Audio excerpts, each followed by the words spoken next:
Amazon vs. Walmart Harvard case study. In the dynamic landscape of global commerce, two giants stand tall, shaping the narrative of the retail industry: Walmart and Amazon. With a colossal revenue of US $567.7 billion in 2021, Walmart continued its reign as the world's largest company by revenue, a position it has held since 2002.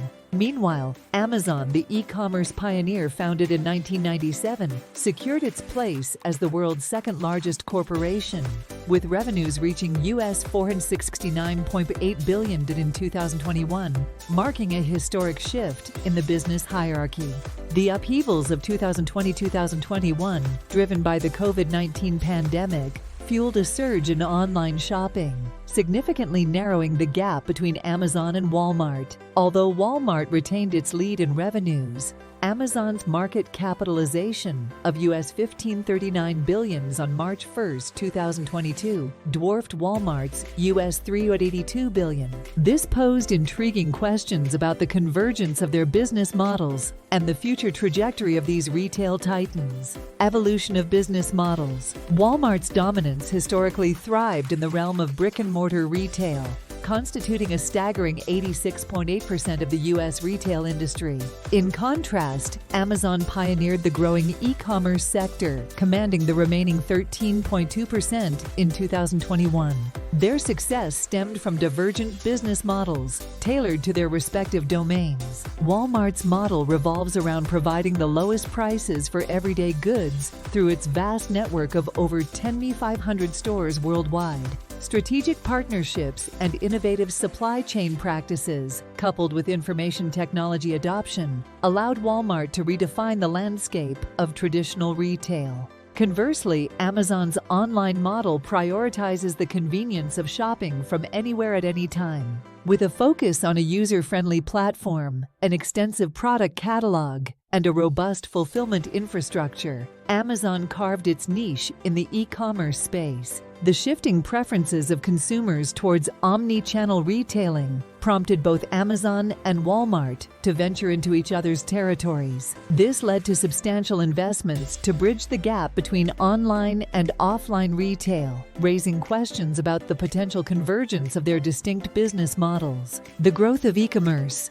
The e-commerce giant Amazon is making waves with online sales that outshine the combined efforts of the next retailers. In 2020, a survey spilled the beans. A whopping 48% of U.S. consumers crowned Amazon as their favorite online store, with Walmart trailing at 13%. The love for online shopping has been so real that it's reshaping the retail landscape. We're talking record closures. 9 May 32 stores bid farewell in 2019, followed by 8,741 in 2020. And just when we thought we'd seen it all, enter COVID-19 in early 2020, giving the online shopping transition an extra boost. Your go-to brick-and-mortar stores like Walmart, Nordstrom, Target, and Gap, they jumped on the digital bandwagon, embracing the omni-channel life and leveraging their physical stores. Fast forward to the holiday quarter. In 2021, Nordstrom's is rocking 54% of total sales online.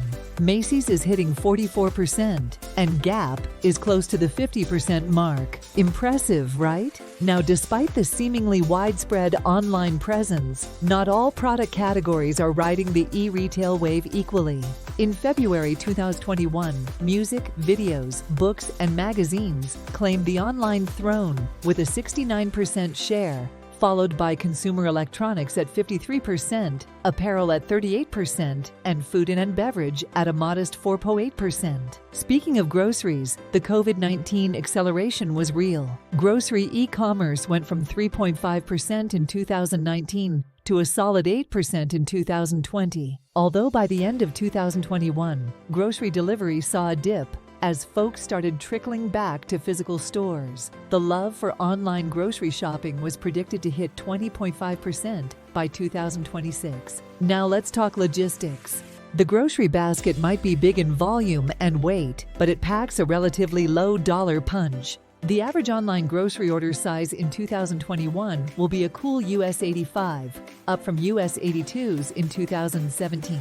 But here's the kicker: the low margins, coupled with customer price sensitivity and delivery preferences, threw some serious challenges at retailers trying to make online grocery shopping not just attractive, but profitable. So how are the grocery bigwigs tackling this challenge? 2 words: click and collect and home delivery.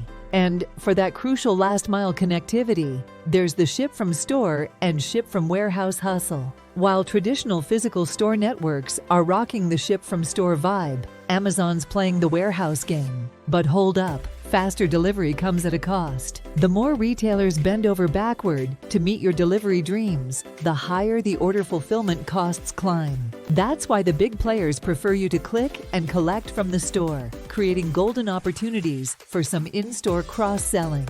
Remember that bag of tortilla chips at Walmart? It cost you more if it landed on your doorstep than if you swung by the store to pick it up. And don't even get us started on the world of online grocery fees. Fixed fees per order, minimum order sizes, and some even limit the number of bulky items you can snag. The dominant players in the game? Pickups at the store and curbside steal the show, thanks to lower service fees and the sheer convenience of grabbing groceries on the go. But here's the plot twist: even die-hard online grocery fans aren't thrilled about shelling out for shipping charges. Higher delivery fees might justify splurging on a bigger order, but they also put a damper on the frequency of orders. Walmart, the low-cost leader. What sets Walmart apart? A game-changing low-price, high-volume business model. They rolled out massive stores, 30,000 to 80,000 square feet to be precise, with a mind-blowing assortment of goodies, excluding the perishables. And guess what? People were driving from miles away to snag those sweet deals. Walmart strategically planted its stores in towns with a population ranging from 5,000 to 25,000. Why? Lower real estate costs, baby. The grand plan included keeping the big box competition at bay and embracing an inside-out radial expansion strategy. You gotta give it to them. They knew how to play the retail chess game. But what's the secret sauce? Everyday low prices, EDLP. Walmart's pledge to offer the lowest prices to all its customers is backed by a nifty price-matching guarantee. And believe it or not, their prices were a solid 20–30% lower than your local mom-and-pop joints or supermarkets. Now here's where it gets interesting. Walmart store managers had the power to drop prices on the spot to match the local competition. No waiting around for sales events here. Speaking of which, while other stores were drowning us in 50–100 promotional events a year, Walmart kept it chill with around 13. And their advertising budget is considerably less than that of the competition. Walmart's culture, frugal to the core. Efficiency and cost cutting were the names of the game. And let's not forget their tech game. Retail Link, their in-house intranet, was the go-to for real-time information sharing with suppliers. Couple that with vendor-managed inventory (VMI), where manufacturers handle their merchandise in Walmart's warehouses, and you've got a well-oiled retail machine. Strategic partnerships with vendors were all about long-term, high-volume orders for the lowest prices.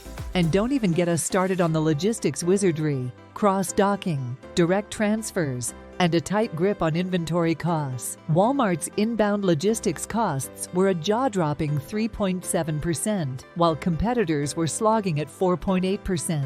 That's efficiency in action, folks. Fast forward to the 80s, and Walmart was turning heads with dramatic growth. By the early 90s, they were the kings of U.S. retail. Sam Walton might have passed away in '92, but Walmart was on fire. Net sales of U.S. $44 billion over 1,900,000 stores. And they'd even dipped their toes into the international scene with a store in Mexico. The 90s brought in 2 new players. Sam's Club, serving small businesses and individuals on a membership basis, and Walmart's Super Centers, the OG discount store mixed with groceries. These Super Centers were no joke, averaging 125,000 square feet and boasting a whopping 50,000 SKUs across 36 departments. That's a whole lot of shopping options. And because Walmart loves a good challenge, they ventured into smaller format stores called neighborhood markets, introduced in '98.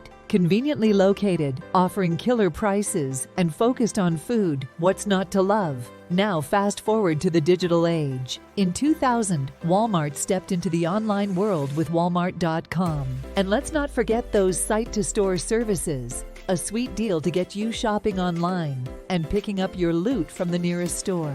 As of January 2022, Walmart isn't just a store. It's a global phenomenon with over 10,500 stores and clubs worldwide, serving a mind-blowing 230 million customers a week. They're rocking it under 46 banners across 24 countries, and they don't even get us started on their e-commerce game.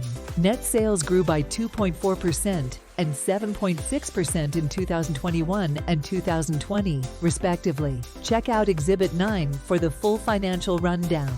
Walmart's mobile shopping platform. Picture this. You're in the store, armed with the Walmart app. It's not just an app, it's your shopping sidekick. Scan and go, scan and pay, all from the comfort of your mobile device. Express lanes for pickup, simplified returns, and even voice shopping with Google. Walmart was stepping up its game, creating an omni-channel experience like no other. Thanks to the e-commerce boom, Walmart's online sales skyrocketed, contributing a whopping US $73 billion to its 2021 sales. With over 8,000 pickup and 6,000 delivery locations worldwide, a website boasting 170 million SKUs, and a bustling marketplace with 100,000 online sellers, Walmart was proving it could rock the digital world too. Amazon, the everything store. Now let's talk about the behemoth of e-commerce, the one-stop shop we all know and love. Amazon, aka the everything store.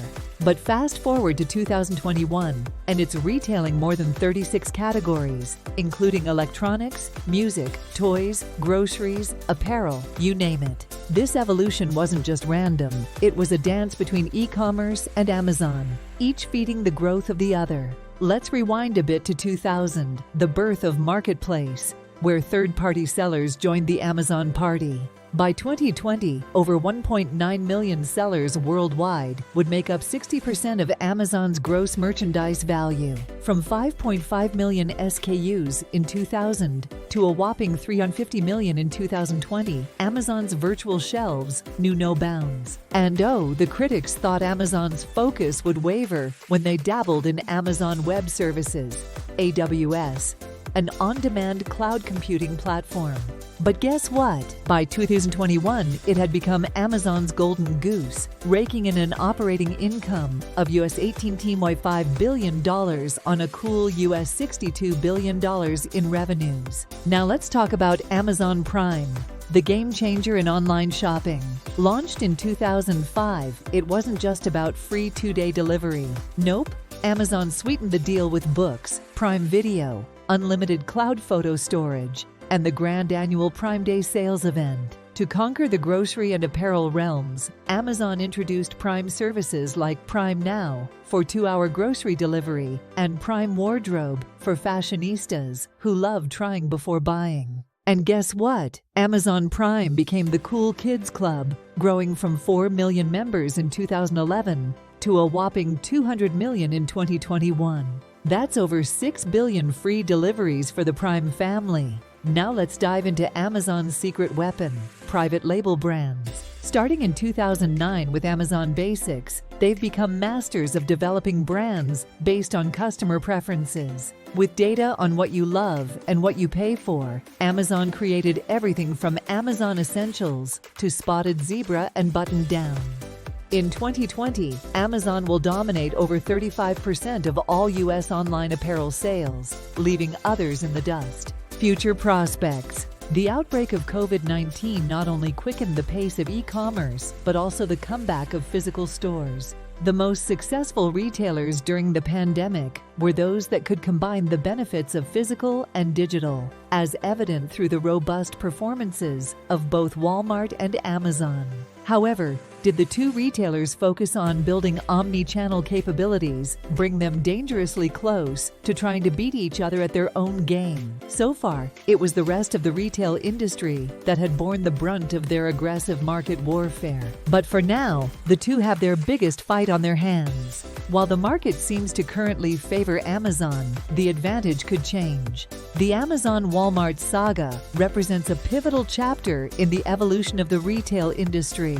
As they navigate the complexities of converging online and offline retail, the distinctiveness of their business models remains a key focus. The challenges and opportunities presented by e-commerce, especially in diverse product categories, underscore the need for strategic adaptation.